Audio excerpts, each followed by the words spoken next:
Most people think a heart attack begins the moment the chest starts hurting, but that is usually not where the story begins. Chest pressure, sweating, nausea, weakness, or shortness of breath may be the moment your body finally sounds the alarm. The process behind many heart attacks can begin years earlier, quietly, inside the walls of the arteries that feed your heart.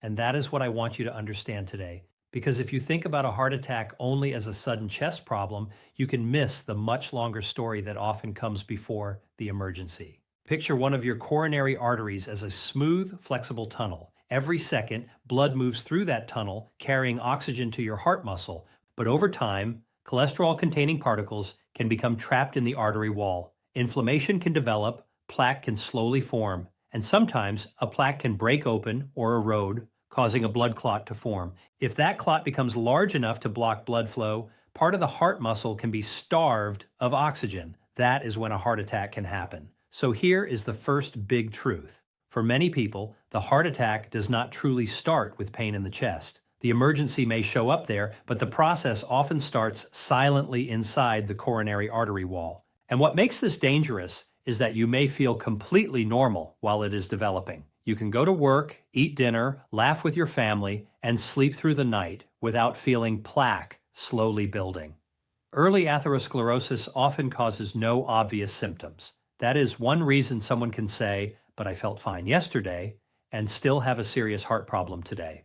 One important note before we continue: if you ever develop possible heart attack symptoms, such as new chest pressure or discomfort, shortness of breath, cold sweating, nausea, unusual weakness, or pain spreading into the arm, back, neck, jaw, or stomach, do not try to diagnose yourself from a video. Get emergency medical help immediately. Fast treatment can limit heart damage. But if you are feeling well right now, stay with me because I want to show you what may be happening long before those symptoms appear. Before I explain the first hidden change, tell me in the comments, do you know your latest blood pressure and cholesterol numbers? You may be surprised how many people don't.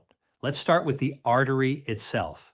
Your arteries are not just lifeless pipes. Their inner surface is an active layer of cells that helps blood vessels respond to changes in blood flow. Think of it as the protective lining of a tunnel. When that lining stays healthy, the artery can do its job efficiently.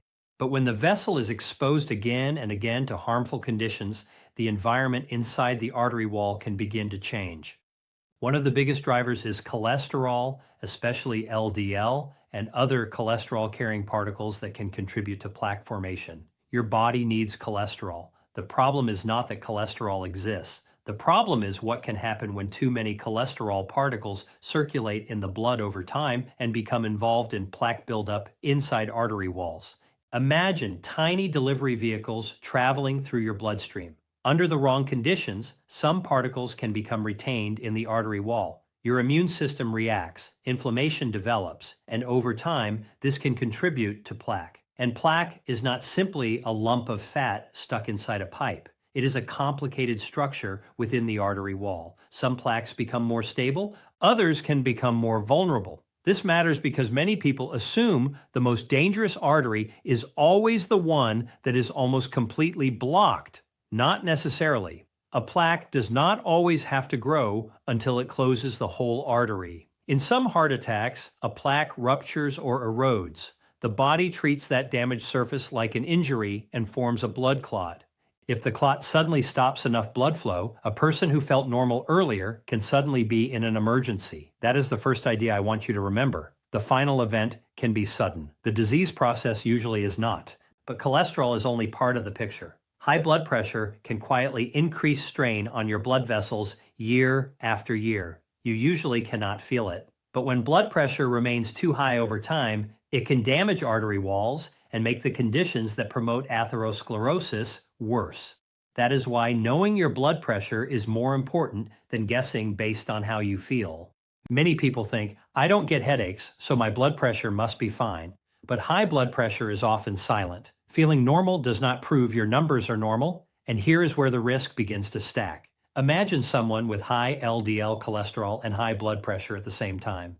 Add smoking, high blood sugar, inactivity, excess weight, poor sleep, or other risk factors, and the situation becomes more concerning. Heart attack risk is usually not about one single bad meal or one stressful day. It is about what your arteries are exposed to repeatedly, day after day, year after year. Now let's talk about another quiet risk, blood sugar. If you have diabetes or chronically high blood sugar, your cardiovascular risk rises. High blood sugar can damage blood vessels, and diabetes often appears alongside high blood pressure or unhealthy cholesterol levels.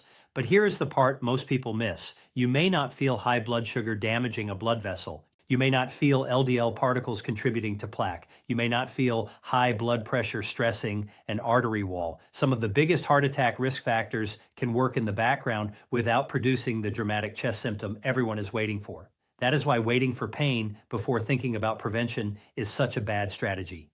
By the time the chest becomes the headline, the story may have been developing for years. Smoking deserves special attention because its effects go far beyond the lungs.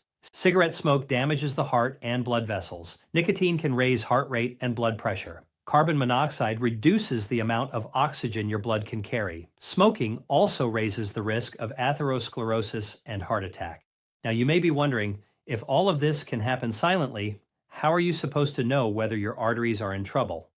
That is where this becomes practical. The answer is not to live in fear and assume every strange sensation is a heart attack. The better approach is to understand your risk before an emergency happens. Start with numbers you can actually measure. Do you know your blood pressure? Do you know your cholesterol levels, including LDL or non-HDL cholesterol? Do you know whether your blood sugar or A1C is in a healthy range? Do you smoke or use nicotine? Do you have diabetes? Do you have a strong family history of early heart disease? These questions can tell you much more about future risk than simply waiting for your chest to hurt. Here's a picture I want you to remember. Think of a heart attack as the final scene of a much longer movie. The earlier scenes may be years of plaque formation and changes inside the artery wall. Then sometimes without warning, a plaque can rupture or erode. A clot forms. Blood flow drops or stops. The heart muscle begins running out of oxygen, and suddenly the person feels what everyone recognizes as the heart attack. Chest pressure, shortness of breath, sweating, nausea, pain or discomfort in the upper body, extreme weakness. But the chest was not necessarily chapter 1. It may have been the final warning after many silent chapters. And there is something else people get wrong. They assume that if they have never had chest pain during exercise, their coronary arteries must be clear. That is not a safe assumption. Coronary artery disease can be silent. Some people do not develop obvious symptoms before a heart attack, and symptoms are not identical in everyone. Women, older adults, and people with diabetes may sometimes have less typical symptoms. That is why prevention and risk assessment matter so much. Now, I do not want you to hear all of this and think, if plaque has started, there is nothing I can do. That is the wrong conclusion. Atherosclerosis develops over time, which means there are opportunities to reduce risk. Managing blood pressure, improving cholesterol, controlling blood sugar, avoiding tobacco, staying physically active, eating a heart-supportive diet, getting enough sleep, and taking prescribed medications when needed can all matter. But there is a catch. Most people try to protect their heart by focusing on one thing while ignoring the rest. They say, I walk every morning, so I'm covered. Or, I don't eat fried food, so my heart should be fine. Or, my cholesterol was normal 5 years ago. That is not how cardiovascular risk works. Your heart does not respond to one isolated good habit. It responds to the whole environment your blood vessels live in. And in the next section, I'm going to show you the everyday patterns that can quietly push that environment in the wrong direction, including one habit many people believe is harmless because they repeat it every morning. Before we get there, remember one sentence. A heart attack may feel sudden, but the conditions that make many heart attacks possible often build silently for years. That is why the chest should not be the first place you start paying attention. Start with your arteries, your risk factors, and the numbers that reveal what you cannot feel. And once you understand that, the next question becomes much more important. What are you doing every day that helps those arteries stay healthier? And what are you doing that may be quietly making the problem worse? That is where we are going next. Now that you understand where many heart attacks really begin, the next question is uncomfortable but important. What are the everyday things that keep pushing your arteries in the wrong direction? Atherosclerosis usually does not come from one dramatic mistake. It often develops through repeated exposure. The way you eat, the way you move or do not move, the cigarettes you smoke, the sleep you ignore, the blood pressure you never check, the cholesterol results you keep postponing. And here is what makes this deceptive. None of those things may hurt today. That is why people can feel safe while risk is quietly building. Let's start with one habit many people underestimate because it does not feel like a heart problem at all.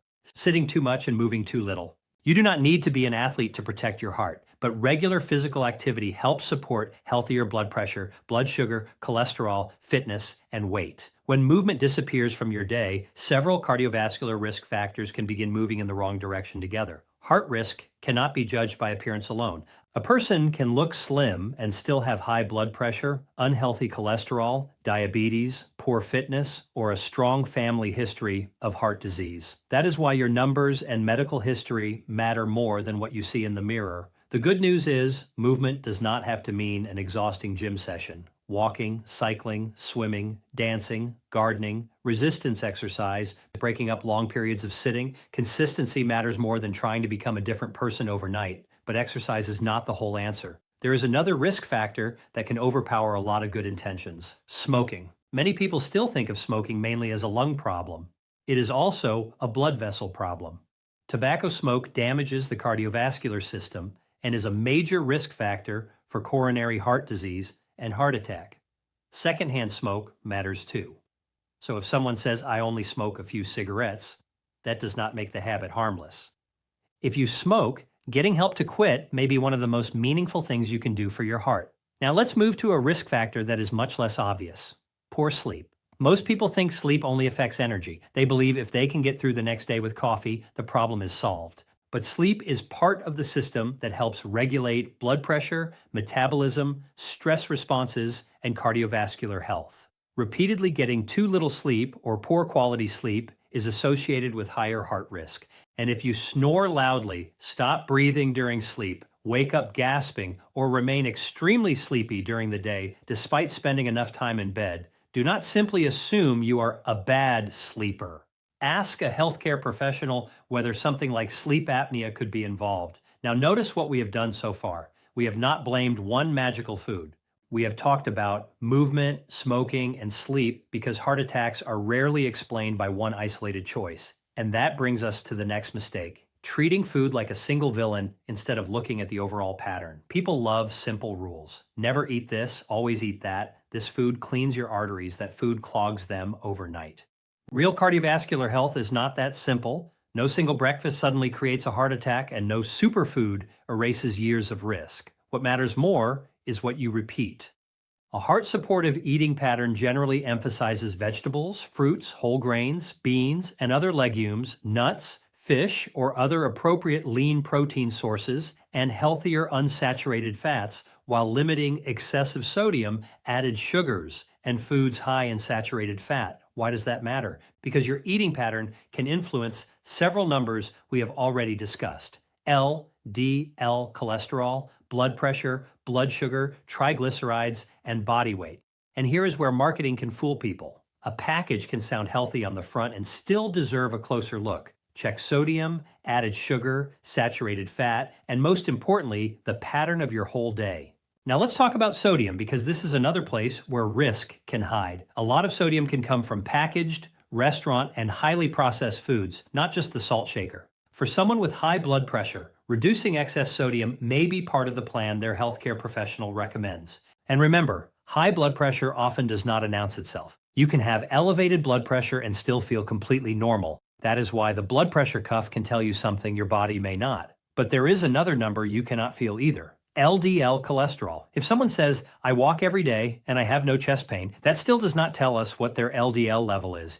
You need a blood test. Depending on your overall risk, your healthcare professional may recommend lifestyle changes, medication, or both. And I want to make one thing very clear. Do not stop a cholesterol medicine, blood pressure medicine, diabetes medicine, or any other prescribed treatment because of something you hear in a video. If you have concerns about side effects or whether you still need a medication, talk with the clinician who knows your history. Lifestyle and medical treatment are not enemies. For many people, they work together. Now, there is one risk factor that deserves special attention because it can quietly damage blood vessels while also traveling with other cardiovascular problems: diabetes. People with diabetes have a higher risk of cardiovascular disease. High blood sugar over time can harm blood vessels, and diabetes often overlaps with high blood pressure, abnormal cholesterol, kidney disease, or excess weight. Some people also have prediabetes without realizing it. So if you have not checked your blood sugar in a long time, especially if you have other risk factors, ask whether testing is appropriate for you. But here's the bigger lesson. Your risk factors do not live in separate boxes. Blood pressure affects the arteries. Cholesterol affects the arteries. Smoking affects the arteries. High blood sugar affects the arteries. Inactivity can worsen several of those risks. Poor sleep can make healthy control harder. When multiple risk factors exist together, overall cardiovascular risk can climb. Think of it like several small leaks in the roof of a house. One leak may be manageable, but if water is coming through 5 places and you keep painting over the stains instead of repairing the roof, the damage keeps growing. Your goal is not to obsess over one number. Your goal is to reduce as many important risks as you reasonably can. Now, here is where this becomes especially important as you get older. Age itself raises cardiovascular risk. You cannot change your age or the genes you inherited, but you can change what you do with that information. If a parent or sibling developed heart disease unusually early, that family history matters. It does not mean the same thing must happen to you. It means prevention deserves more attention. So the best heart risk plan is personal. 2 people can eat the same breakfast and walk the same number of steps, but have very different medical histories and very different levels of risk. That is why I do not want you leaving this video with a vague thought like, I should eat better. I want you to know your own numbers. Ask yourself 4 questions. What is my blood pressure? What is my cholesterol profile, including LDL? What is my blood sugar or A1C when testing is appropriate? And based on my age, family history, smoking status, medical conditions, and these numbers, what is my overall cardiovascular risk? Those questions can lead to a much more useful conversation with your healthcare professional than simply asking, is my heart okay? And now we come to one of the biggest mistakes people make after hearing information like this. They become frightened for 3 days. They make extreme changes for a few days, and by next week, everything is back to normal. That does not protect your arteries. Consistency does. A short walk you repeat can be more useful than a punishing workout you abandon. A sustainable eating pattern can be more useful than a crash diet you hate. Checking your blood pressure when advised can be more useful than assuming it is fine. Taking prescribed medication consistently can be more useful than stopping whenever you feel better. The cardiovascular system responds to what you do repeatedly. So I want you to answer one question honestly. Which area is hardest for you right now? Blood pressure, cholesterol, blood sugar, smoking, exercise, sleep, or food? Put just one word in the comments. And if this information is helping you understand heart risk in a way that finally makes sense, subscribe so you do not miss what comes next. Because we have talked about where the process starts. We have talked about the daily patterns that can push risk higher, but we still have not answered the most useful question. What should you actually do starting tomorrow to lower your risk without turning your entire life upside down? That is what I am going to give you next. And there is one step in that plan that many people skip because it sounds almost too simple. They focus on supplements. They focus on special drinks. They focus on one perfect food, but they ignore the action that tells them whether their real risk factors are improving at all. Once you understand that step, heart prevention becomes much less confusing because you stop guessing, you start measuring, and you finally know what deserves your attention. Now we come to the part that matters most. If the process behind many heart attacks can build silently for years, what can you actually do about it? The answer is not a miracle drink, a supplement, or one perfect food. It is a small group of actions that reduce the pressure on your arteries again and again. And the first one is the step many people skip because it feels too basic. Know your numbers, blood pressure, cholesterol, blood sugar when appropriate. And if your doctor has told you that kidney health, smoking history, weight, or family history changes your risk, understand those too. Why start here? Because you cannot manage what you never measure. You could be walking every morning and still have high blood pressure. You could look thin and still have an unhealthy LDL cholesterol level. You could feel energetic and still have prediabetes. So if you have been putting off a checkup because you feel fine, remember this. Prevention works best before symptoms force you to pay attention. Treat the real risk factor, not the fear in your head.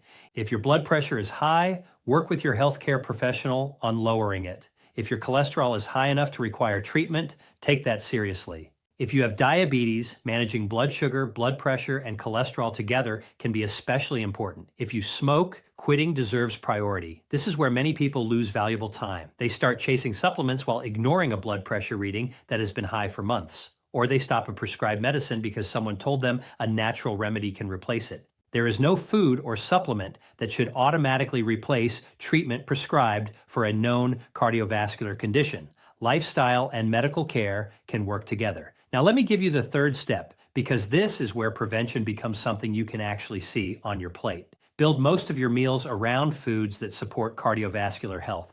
Think vegetables, fruits, whole grains, beans, lentils, nuts, seeds, fish, and other appropriate lean protein sources. Use healthier unsaturated fats more often. Limit excessive sodium, added sugar, and foods that are very high in saturated fat.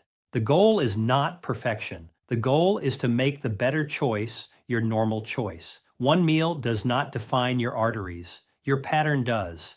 But here is where people often get distracted. They ask, what is the number one food that prevents a heart attack? There is no single food that can guarantee that. Your arteries respond to the whole pattern. What you eat, how active you are, whether you smoke, how well your blood pressure and cholesterol are controlled, how you sleep, and whether conditions such as diabetes are managed. That brings us to step 4. Move your body consistently. That may mean walking, cycling, swimming, dancing, gardening, or another activity you enjoy. If you have been inactive for a long time, have symptoms with activity, or already have heart disease, ask your healthcare professional what level of exercise is safe before suddenly pushing yourself hard. The goal is to build a body that moves regularly. Choose something you can repeat next week, not just something you can survive today. Now, step 5 is the one many people know, but still underestimate. If you smoke or use tobacco, work toward quitting. Smoking affects the heart and blood vessels and increases cardiovascular risk. If quitting has been difficult, ask for support. Approved treatments and counseling can help. And there is another part of the plan that rarely gets the same attention as food and exercise: sleep.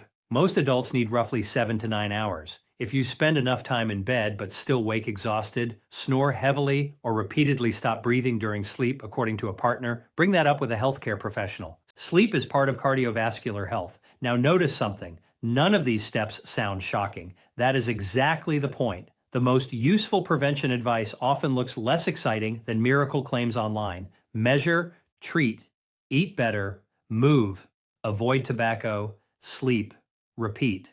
But there is one more step that changes how seriously you take all the others. Know your personal risk. Someone with normal numbers and no major medical conditions is in a different situation from someone who is older with diabetes, high blood pressure, high LDL cholesterol, and a strong family history of early heart disease. Your healthcare professional may use your age, cholesterol, blood pressure, smoking status, diabetes history, and other factors to estimate cardiovascular risk and decide what prevention plan makes sense. Sometimes lifestyle changes are enough. Sometimes medication is also recommended. Sometimes additional testing is appropriate. The important thing is to make that decision from real risk, not from fear or guesswork. And now I want to address a dangerous misconception. Some people believe that if they ever feel chest discomfort, they should wait and see whether it goes away. Please do not make that your plan. Heart attack symptoms are not always dramatic. They may include pressure, squeezing, fullness, pain, or discomfort in the chest. There may be shortness of breath, cold sweating, nausea, lightheadedness, unusual weakness, or fatigue. Discomfort can also occur in the arm, shoulder, back, neck, jaw, or stomach. And not everyone experiences the same pattern. Some people have mild symptoms. Some have symptoms that come and go. Older adults, women, and people with diabetes may sometimes have less typical symptoms. So if you think you may be having a heart attack, treat it as an emergency. Call your local emergency medical service immediately. Do not wait for the pain to become unbearable. Do not delay calling while searching online for a home remedy.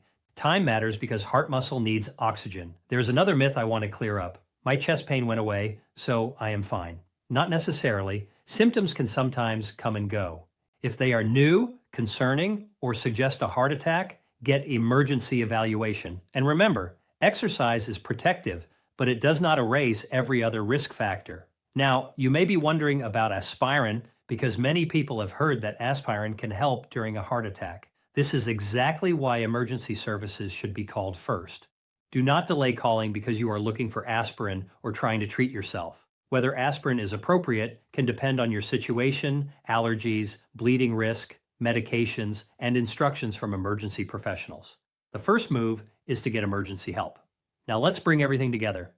At the beginning of this video, I told you that a heart attack does not necessarily begin when your chest starts hurting. For many people, the deeper story begins much earlier inside the coronary arteries. Cholesterol-containing plaque develops over time. Risk factors such as high blood pressure, smoking, diabetes, unhealthy cholesterol levels, inactivity, and other conditions can increase cardiovascular risk. Then, in many heart attacks, a plaque becomes disrupted and a blood clot forms. Blood flow can suddenly become severely reduced or blocked, and only then does the emergency become impossible to ignore. That is why the title of this video matters. The chest can be where you feel the warning, but the process may have been developing silently in the artery wall for years. And once you understand that, prevention stops being mysterious. You are no longer waiting for your chest to warn you. You are checking blood pressure before you can feel it. You are checking cholesterol before plaque becomes a crisis. You are managing blood sugar before years of damage accumulate. You are protecting your arteries through movement, better food choices, sleep, and avoiding tobacco. And when medication is appropriate, you are working with your healthcare team. That is real prevention, not panic, not perfection, not a miracle. Consistent risk reduction. So here's what I want you to do after this video. Do not try to change 10 things tonight. Choose one action. If you do not know your blood pressure, arrange to have it checked properly. If you have not had your cholesterol or blood sugar reviewed in a long time, ask whether testing is due. If you smoke, make a real quit plan. If you barely move, begin with an amount of activity that is safe and realistic for you. If your diet has become mostly packaged and highly processed food, change one meal first. And if you already have heart disease or major risk factors, ask your healthcare professional what your personal prevention priorities should be. One action today can become a habit. A habit can become a pattern. And your long-term pattern is where a great deal of cardiovascular prevention happens. Before you leave, tell me in the comments which number you know right now, your blood pressure, your LDL cholesterol, or your blood sugar. If you know none of them, simply write, "I need to check." And if this video helped you understand why heart attacks can seem sudden, even though the underlying disease may have been developing quietly for years, subscribe and share it with someone who still thinks chest pain is the beginning of the story. Because the most important time to think about a heart attack is not when you are already in an ambulance. It is while you still feel well enough to protect the arteries that keep your heart alive. Do not wait for your chest to become the first warning you take seriously. Know your risk, know your numbers, protect your arteries, and if warning symptoms ever appear, act quickly. Your heart may never give you the perfect warning, so give it the protection it deserves long before an emergency begins.